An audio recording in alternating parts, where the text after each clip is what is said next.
Hello everybody, I am Cassidy, I am the HippieCatholic. Welcome to my channel. If you're new here, please subscribe to be part of the conversation. I am a progressive Roman Catholic YouTuber, that's progressive with a comma. So for those of you who have been subscribed to my channel for a while, you probably remember one of my earlier videos that was all about my OCD testimony. If you'd like to watch that, I'll put that in the description box below for you guys. Basically, religious OCD is a term to describe a set of obsessions within OCD. Religious OCD isn't its own diagnosable disorder. It more or less describes an aspect of the already present disorder OCD. And a lot of times, sets of obsessions will change over time. I have OCD, I have a few other anxiety disorders as well, but I would say OCD is my main disorder that I cope with. I am not a licensed mental health professional. I am a mental health advocate and I am an individual who has OCD. So just take my advice in this video accordingly. I'm not a therapist. I'm not studying to be one. So yeah, just keep that in mind. I also don't speak for the Catholic Church. I am just a Roman Catholic girl who is making YouTube videos in her bedroom. So yeah, I just wanted to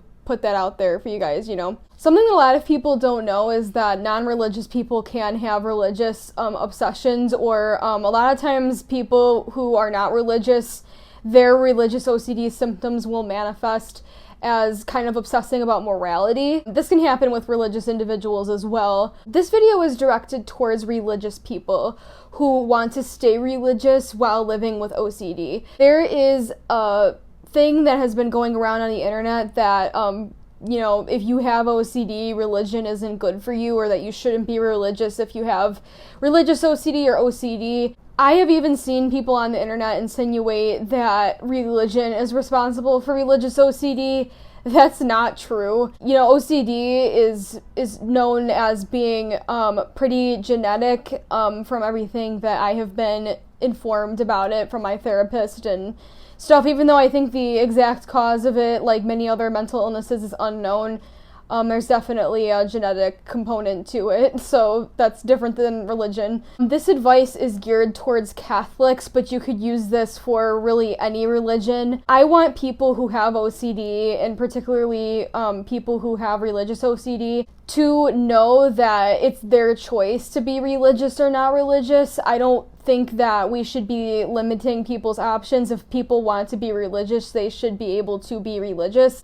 I wanted to make this video to encourage you and also to share some information about my journey with OCD and some advice that I would love to give you. So again, I'm just sharing things that have helped me, a Catholic who has religious OCD, cope with her symptoms. So yeah, just take that as you will. So my first bit of advice is this. Make sure that your therapist respects your beliefs. Some therapists have methods that are derived from Freud, and Freud was not a big fan of religion. In fact, Freud believed that religion was a form of OCD, which, oh my gosh, that scholarship is so bad, but that's for another video. From testimonies I've read and from what I've heard, some therapists that are trained in the Freudian method or from the Freudian tradition will kind of be more dismissive towards religion or pathologize your religion. I don't think that that's healthy for somebody who has religious OCD. I think that it's best to find a therapist who wants holistic wellness for you. Human beings have mental, physical, emotional, and spiritual needs.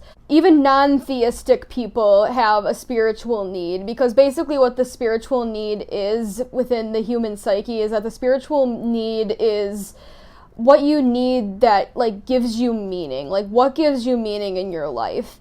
Whatever that thing is that pertains to your spiritual health and well-being. Not everybody is theistic, but everybody has a spiritual need that needs to be met, because everybody needs something to give their life meaning. That's just part of being human. So you want to find a therapist that affirms that part of yourself. With that being said, make sure that your therapist has a license. A lot of Christian and Catholic therapists actually do not have licenses to practice therapy, which is ridiculous to me.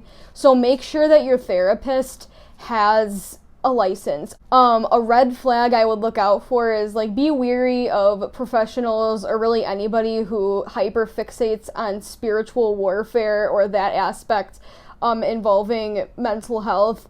I personally do believe in spiritual warfare, but I also know that mental health and mental illness is real. You just want to be aware of that, because there's some people who will use spiritual warfare language to manipulate people into thinking that they're being like possessed by the devil. You want to make sure that your mental health is in good hands that have been trained to take care of people with mental disorders like OCD. Advice bit number 2. Don't hyperfixate on God's judgment, but instead contemplate God's mercy. There's, of course, a time to contemplate the Lord's anger. The Lord's anger humbles us and reminds us of what's really important. It's not a bad thing to contemplate what makes God angry, but if you're spending hours reading blogs about how much God is angry at you or how much God hates you, you're not going to feel very good about yourself.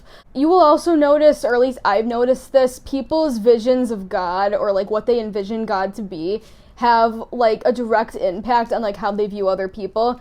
So if you view God as like this ultra judgmental God, you will probably be a more judgmental person. And I can speak on this myself, I guess, like confession time. When I was really struggling with my religious OCD, when I was like in the throes of it, I was so meticulous about my actions and I was very scrupulous. And it was to the point where if I saw somebody who I perceived as being a sinner or like leading people astray, I would like harshly judge them and like not even want to like associate with them. I never told them that because, and I'm really, thank God, I'm glad that I didn't, because that would just make them feel terrible.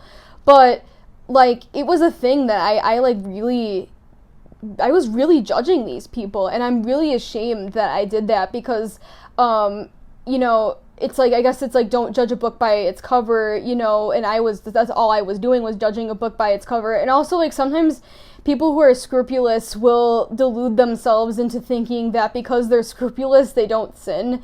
Oh my gosh, what a can of worms. And this might be conscious or unconscious, because it's like you're working so hard to not sin that you're like, I better not sin, right? I guess be gentle with yourself, because God has been gentle with you. And when you're gentle with yourself and you realize that God is a gentle God, you will be gentler to other people. I think that the message of God's wrath is something that needs to be contemplated when we sit on our thrones, and we need to be cast down from those thrones. I'm thinking of like what Mother Mary's saying in the Magnificat, like cast down the mighty from their thrones, right? I think that like a lot of times when we think of thrones, we think of like government, we think of like people with authority, but I think we all have had thrones in our lives that we have sat on and judged people and ruled over people unjustly and stuff. And, you know, God's wrath is something to contemplate when we really need to be brought down from those thrones and brought back down to the ground to rebuild. When you see the demonic everywhere, when you see wrath and evil and negativity everywhere, you will slowly become that. You will become more evil, more judgmental, because that's all you see, and you've rejected God's mercy, and that's not good. It takes humility to accept mercy. It takes humility to say, yes, I need mercy, and that's why it's so important. It's like there's a time when we need to be cast down from our thrones, but there's also a time when we need to accept a drink of water. God didn't cast down the mighty from their thrones to ruin them. God cast down people from their thrones to save them, to remind them what's really important, to bring equality amongst the children of God. When we think of that redemptive message, I think we can have a clearer view of ourselves and a more healthy view of our relationship with God. I really recommend the Divine Mercy devotion. That was one of the devotions that I think it was like the main devotion that actually helped me recover spiritually from my religious OCD. Even though my religious OCD never really went away, it's still something that I cope with. The Divine Mercy devotion really helped me when I was in the throes of it. So, you know, on a spiritual level, I really recommend the Divine Mercy Chapulet for any of you guys struggling with any, you know, religious OCD symptoms. So my third piece of advice is to get support and to be patient with yourself. Recovery isn't linear. You're going to, you know, there's going to be some weeks where you relapse. There's going to be some weeks where you feel like you don't even have OCD anymore. I know it sounds so weird, but that's the way it is. make sure that you reach out for support from your loved ones. But I also recognize that a lot of us do not have access to that kind of support system in our lives, from family or friends. If you don't have family or friends who are supportive of you and your OCD journey, I really recommend listening to podcasts that validate your experience. I'm going to recommend 3 podcasts that I really think would be great for you to start with. Saint Dymphna's Playbook.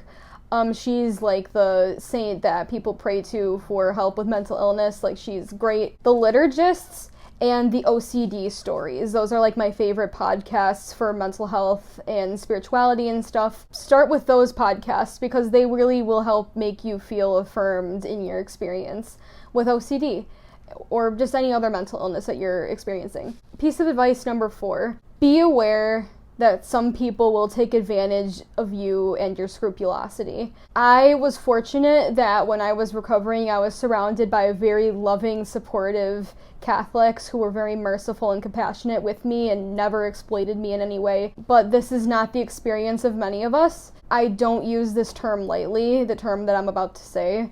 There are religious people who prey on individuals who have religious OCD.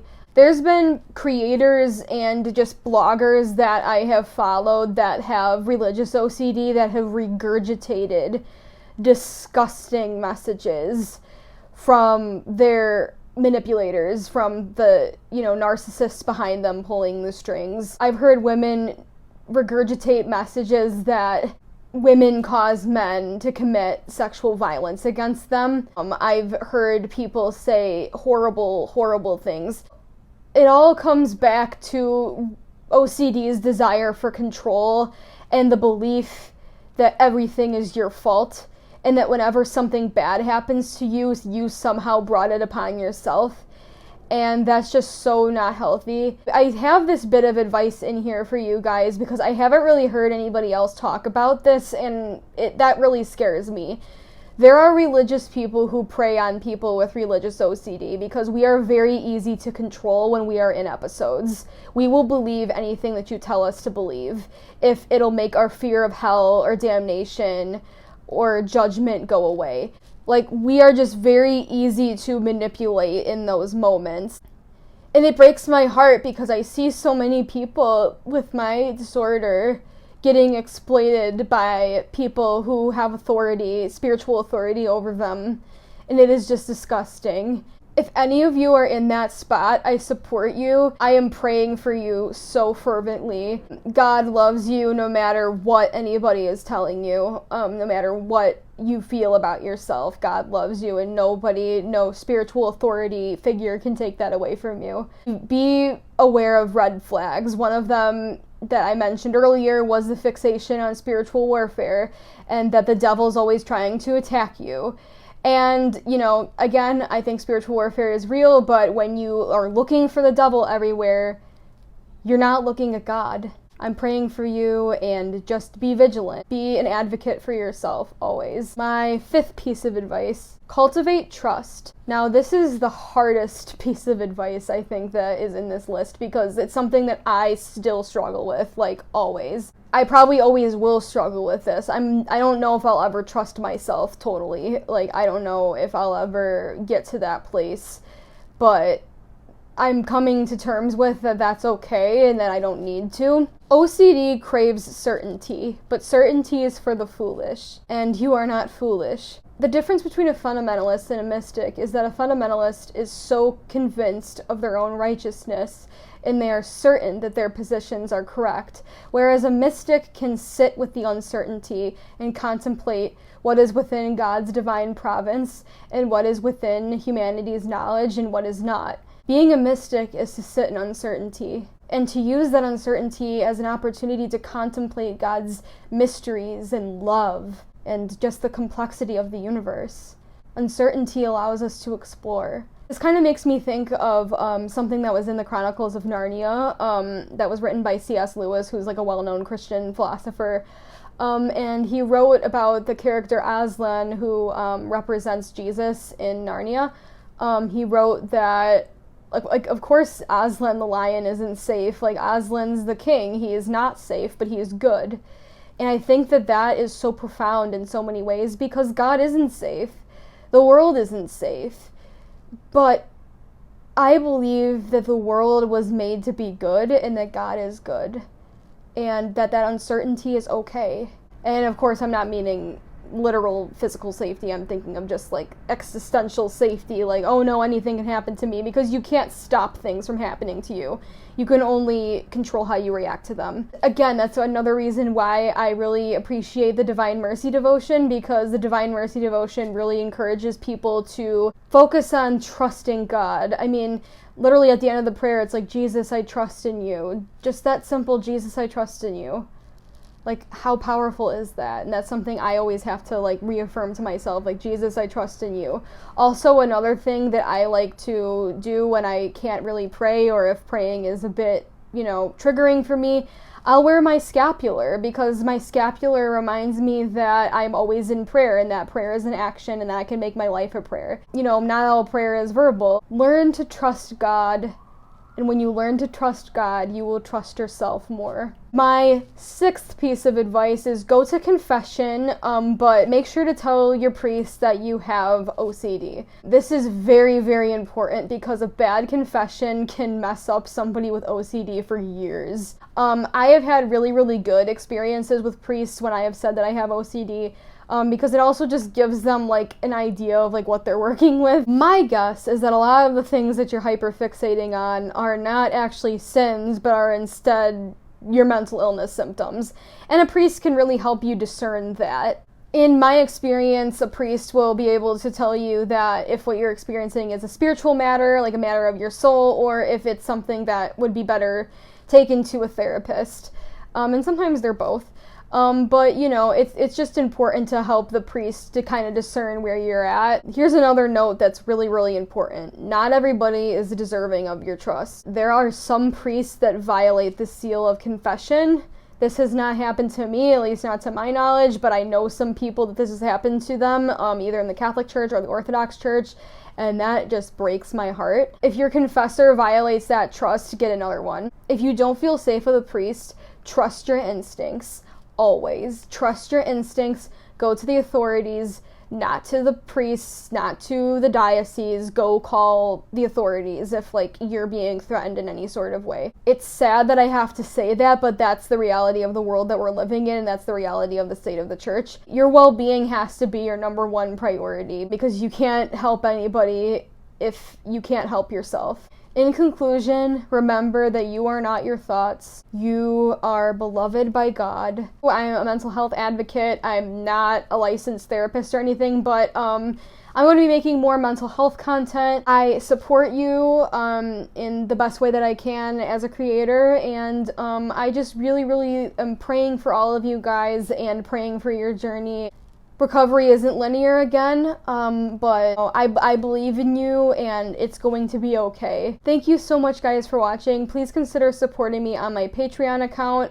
That really, really helps support what I'm doing here. You could also check out my other socials on my Linktree, which will be in the description box below. I make TikToks, I write blogs, I have a Facebook page where I share articles and memes about, like, current Catholic events and just decrepit memes that I find on the internet. I also have a merch store, and you guys can purchase HippieCatholic merch. That's another way that you can support the channel. And if you're not in the position to donate monthly on Patreon, you can still monetarily support the channel by doing a one-time donation to my Venmo account, and that's also in my Linktree. Thank you so much to my lovely patrons. Your generosity inspires me and allows me to do the work that I do, so thank you so much. Thank you so much, guys, for watching. I am Cassidy. I am the Hippie Catholic. God bless.